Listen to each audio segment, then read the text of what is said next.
One of the #1 hidden killers in our society today is mouth breathing. If you are a mouth breather, you are guaranteed to not only be uglier, bet you didn't know that, but it will also lend itself to disease later on at some point, guaranteed, hands down. This is now proven through research and science. There's books written on it.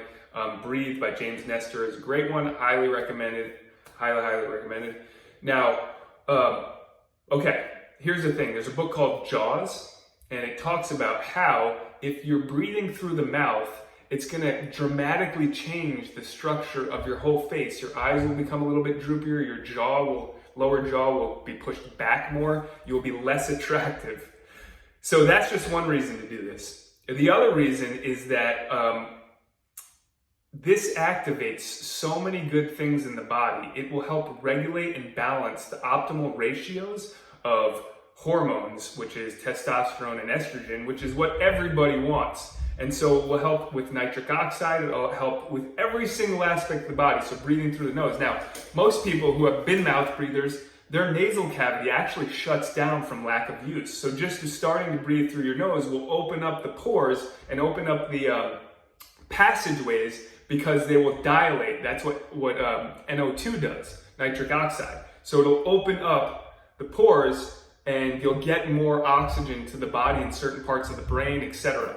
So super important, you're gonna nose breathe, but at the same time, you're gonna open up your nasal passageways. If you notice those strips people put on their nose to open up the nasal passageways, well, you can do this yourself and it might look really weird, but you're gonna breathe through the nose. Again, make sure you're sitting, not standing or laying down, and you're gonna push on your cheekbones, right? And you're just gonna kind of massage. If you've heard me talk about myofascial release, this will also help the fascia, but it'll help push and open up your nasal passages to get more oxygen to the brain. So we're gonna open it up, just push it. You could push just on one side if you want to. Push both just to open up. And now you're gonna breathe, right? Try to hook in. I actually put coconut oil on, so this does not help. But when I do this correctly, it opens up, and we're just gonna, sorry, I was supposed to breathe out through my nose too. So,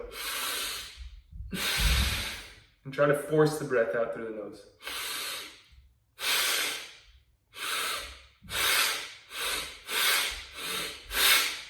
Okay, so do that for about 10 to 15 times, let it relax. You'll notice you'll start to feel it opening up more.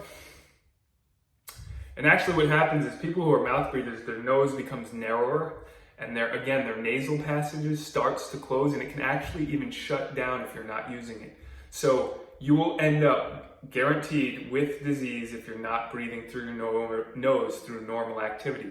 Your cardiovascular function will suffer. You'll have higher chances of heart attack and sleep apnea, etc. And when that stuff starts happening, it's hard to reverse. So I recommend everybody be conscious of how they breathe now, because nose breathing is key. So if you don't want to be ugly, and you want to maximize your hormones, this is the way to breathe. Through the nose. Do this 3 times a day, especially if you're a mouth breather, for weeks on end, just to get the natural activation of your nasal passage, but then consciously focus on breathing through your nose. So this is Ian Harts talking about nose breathing, how about prevent being ugly, and how to prevent your disease later on from that nose breathing.